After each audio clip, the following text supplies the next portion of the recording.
Awesome. Welcome, everyone. This is our 12th episode of the Spiky Signal Show, where I sit down with some of the most exceptional revenue leaders in the revenue space. The podcast is really meant for all of us to explore the biggest problems facing customer facing teams, sharing the real challenges of sales and what revenue leaders deal with on an everyday basis. Whether it's pipeline visibility, coaching, deal velocity, sharing stories and strategies, we basically cover them all here. I'm your host, Waleed Shaarani, head of revenue over at Spiky.ai, and today I'm here with Mike Head, CRO at PartnersTech. And we're going to be talking about the one metric actually a lot of CROs don't pay a lot of attention to, which is NRR. And so I'm really excited to dive into this. Mike, welcome. I'm so glad to have you here. Waleed, thanks so much. I'm so glad to be here. Yeah, absolutely. Well, Mike, why don't you just give us a quick elevator pitch on who you are and what you do?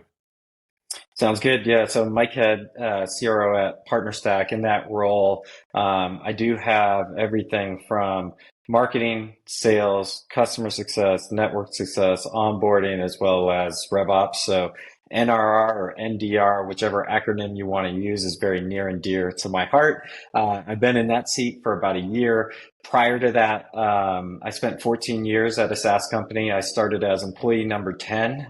We were pre-revenue. Spent 14 years there, served 10 different roles. We grew it from zero to over 200 million in ARR. And a couple of the roles I held were VP of Global Sales, general manager of one of our product lines, where I got more exposure to customer success, marketing. Outside of the sales domain, I was a chief partnerships officer, so a tremendous amount of experience in driving partnerships that drive actual revenue growth, and then ended as the global CRO there. That's awesome. Thank you for the background, Mike. So yeah, you've been to a lot of different companies, different stages. I'm sure the definition of NRR really has is different from each company and each stage. But kind of like from your perspective, when you think NRR, do you think of a growth engine or is it more of like a stress test? No, growth engine, absolutely. It's if you can get NRR in a positive direction over 100, you are growing without adding any new business. If it is under that, you have to add new business to account for the revenue that you're losing from your existing customers. And so for me, it's one of the primary things that you want to fix and address as you're scaling a company. Do you feel like it becomes more relevant at a certain point of revenue, or is it just like, hey, as soon as you start a startup, even NRR should be top of mind? Yeah, probably not super early. I think super early you want to figure out, can you actually sell it? Can you get product market fit overall?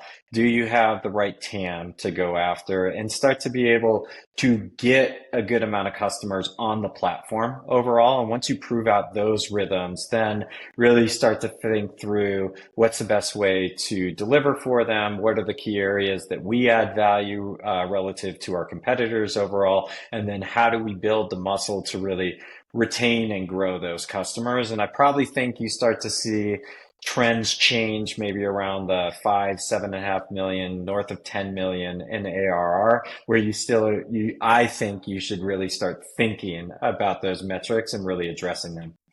Yeah, that makes a lot of sense. So, why do you feel like so many companies struggle to grow NRR? Is it kind of like a formula where, hey, just hire more reps and CSMs to kind of like increase the NRR, or are there different factors involved to really increase that metric? I think there's a couple of different things. I think the product has a good amount to do with it overall. And if you aren't really obsessed with delivering a best-in-class product that is going to grow on its own, you may not be able to deliver higher NRR. And instead, you may be focused just on the top of funnel and how can we sell as much product as possible. I do think there's also some things around the investments. I think from a board standpoint and from many C leadership, It's easy to understand the metrics that go into acquiring new customers, but it's really harder to understand all the things that need to happen to retain them overall. And so because of that, I think there can be some bias and some conversations around how you're doing your capital allocations that lead you to invest more so on the top of funnel as opposed to your existing customers. Yeah, that makes sense. So who's like responsible? I guess this also depends on company to company, but I guess at PartnersTech, are you more responsible for NRR, or do you guys have a counterpart on the customer side of things that is basically looking at that metric as well? Yeah, so for me and the way that my team is set up, I have the teams that own NDR or NRR reporting into me. Um, in many other CRO organizations, that's not the case. You see plenty of CROs that they own, just sales or sales and marketing where it's very focused on acquisition. And then you could have a chief customer officer who is focused on the existing customers and ensuring that there is higher NRR overall. For me, I think it's much better to have it across the entire funnel because one of the most important things to drive NRR is, are you targeting the right customers? And so if you don't have a CRO that's responsible from prospecting and targeting through actual retention, they may just be focused on what's the fastest way to get bookings. Yeah. So what is like that? Is there a single metric that you look at across new opportunities all the way up to expansion, that kind of helps you understand, hey, this new opportunity that's coming through the pipeline is going to be also primed for an expansion later on? Yeah, so I think one of the most important things in setting the foundation for high NRR is around your targeting of your ICP and getting very data driven with that and looking at the ICP and how does it actually um, correlate to your NRR metric as opposed to just looking at your bookings metrics. And so what we do is we use a tool called KeyPlay. I'll give them a shout out. They've been like awesome to work with. We have 43 different signals that we put into our KeyPlay scoring. It then defines our ICP into A, B, C's, and D's. And each of them, the higher, so A's have the highest NRR metric, followed by B, followed by C, followed by D. And so we have looked at that both for like prospecting and acquisition purposes, but then also we took it through the entire funnel and did it across our entire customer base to validate, yes, these are going to be the best fit customers for us. And then with that data, we then take that and plug it into all our different acquisition strategies and we tie it into our customer engagement model. And so we truly use that ICP scoring across the entire funnel and the entire way we operate. That's awesome. Is there nuances between products with those ICPs? Yes, yeah. So we have two primary products and buying centers that we sell into. We have a partnerships team and a co-sell team overall. Think any like system integrators, GSIs, RevOp agencies, any of those that would be partners that could manage customers for you and refer you business. We have technology that can support that. We also have a marketing buyer. And it's a different use case overall. And so within our key play scoring, we add different components around those different use cases. And so it is incorporated into our score. And if you have multiple products, I absolutely think you need to do that because it's very hard to have an aggregate score across multiple product lines. Yeah, makes sense. What, I guess, you guys have a couple of products and these different signals. Sure, you're not just tracking this on an Excel sheet. You mentioned one tool, with the proliferation of AI and in this AI world. Where does AI come into play with kind of making expansion scalable? Sure. Yeah. Great call, or a great question there. there's a couple of different ways that we think about AI. And so it's talked about a lot, but of course we use it in some of our acquisition strategies. But then once they become a customer, we use AI to transition the information from sales to onboarding. And so I think the kickoff and the beginning of a relationship is super important and sets you up for good or potentially poor NDR. And so making sure that you're taking advantage of all the conversations that happen in the sales process to ensure you set up the customer the best way is something that we've focused on and made good use of AI on overall. Also, when we think about AI, all our conversational intelligence, as you know, you are sitting on a gold mine of data overall. And so, how do you leverage that to understand what works, what doesn't work within your engagement model? What are the customers talking about? What are the product issues they're talking about? And so, making sure that you can leverage AI across that so that you can be very smart about how you're managing your customers and how you're building your product to best support them and drive NRR is also super important.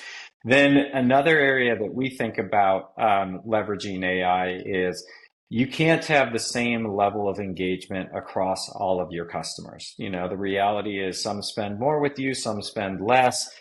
Some have more upside, some have less upside, and you still want to deliver a great experience. And now with AI, you are able to, in a better way, automate some of the engagement for some of your customers that make you much more efficient than you used to in the past. And so being able to do that, to look at certain milestones that are happening, send different messages that could push them along the customer journey overall, that's also a powerful way to be able to leverage AI to manage your customers and ultimately manage higher NRR.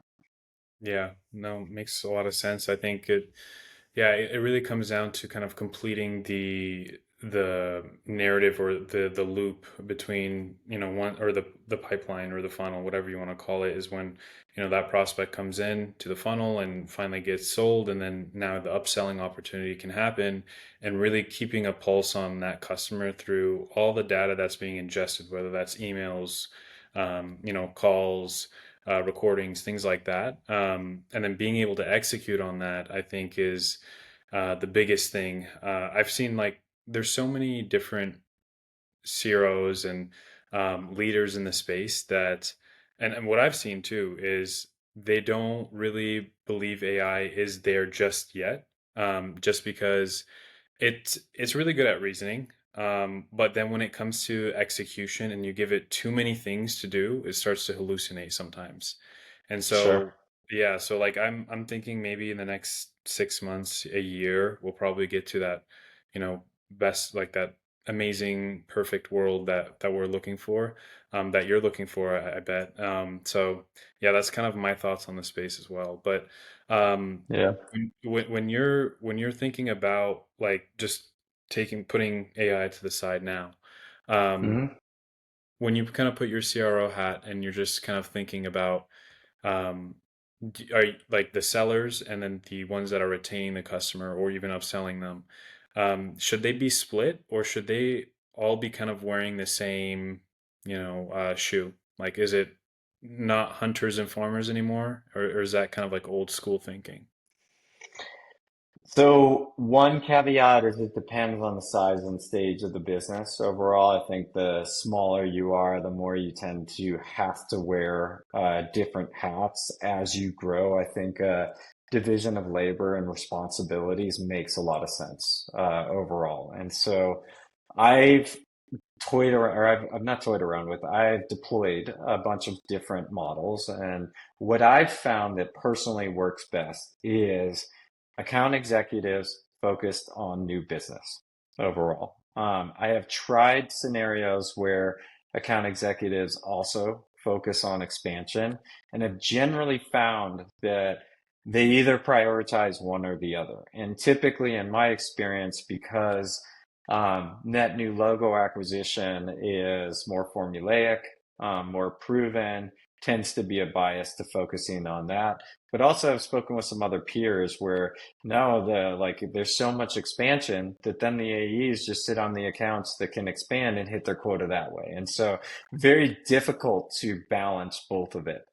Um, so in general, I've found that AE's on new logo and then an account management function that is focused on the upsell, cross sell of your existing customers works very well.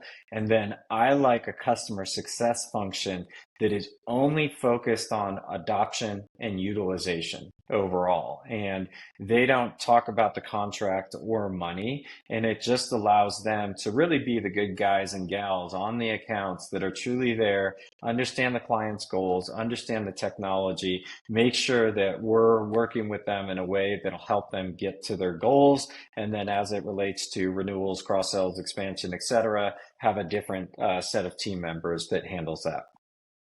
That's really interesting. I like that viewpoint. Yeah, especially because yeah, if they're wearing the kind of the same hat, that's where greed can come into play. I'm sure, yeah, there's been a lot of times where maybe an AE will sit on an account and try to get that easy quota. But that's interesting that you mentioned that.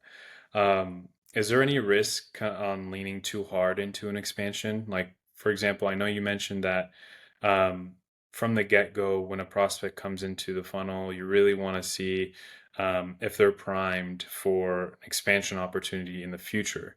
Does that filter out some of the revenue that you could achieve in the short term and bring that to the board? Like, for example, like if you're leaning way too heavily on that metric, maybe that affects ARR in the short term. It could, and you can definitely have some, some boards that are a little too short-sighted. The reality is, if you can find it in your data that accounts that use multiple products have higher NDR or NRR, in general, that tends to be the case overall, then I believe that should be the focus overall, and you shouldn't be focused on short-term revenue that will be more likely to churn also in the short term. I think if you want to build a strong, healthy business overall, you focus on where the data points, and that is going to be the customers that ultimately are going to retain and expand with you long term. That said, have I, personally been in scenarios or seen that where, hey, there's certain milestones or certain things that are happening, and we just need to push as hard as we can on the booking side of things? Certainly, like I've seen that overall, but do I believe that to be best for the business long term? Not necessarily. Yeah, makes sense. How has this definition kind of changed for you over your experience? I'm just kind of curious, like when you thought of NRR, back at the several companies you worked at versus now, has it changed much? Have like the way that you incorporate it into your guys' workflows and strategy, has that changed at all as well? It's more important in my experience than what it had been, 5, 10 years ago. And I've seen that from investors, boards, as well as operators overall. I think just understanding, everyone gets that it costs less to retain existing customers. And so if you can figure out efficient ways to grow them, that helps you drive a much more efficient business overall. And I can tell you back in 2015, that wasn't really the conversation that was happening. The conversation that was happening was growth at all cost and not as worried on the efficiency side of things. And so I think those are really the main drivers of what has changed things over time. And then I think you see some like really strong companies with incredibly high, NRR, and you see that they're at 140 NRR, and you realize how much easier it is to grow when you can get to those types of metrics. And so therefore, I think you have more people thinking about it this way. Yeah, I've kind of noticed the same thing in the startup space, to be honest. Like, it's so easy to kind of spin up and create a $1 million business now, especially with like all the AI tools and such. Some people call it vibe coding, and you can just, get a product out there and start getting people to pay for it. But then a lot of VCs now in the space are really looking for something that is reoccurring, like a customer, let's say they bought it. they're continuing the service and then they want more from this business, right? And so I've seen a lot of VCs also kind of fixated on this, metric NRR, or even like just, a customer being able to buy more and want more.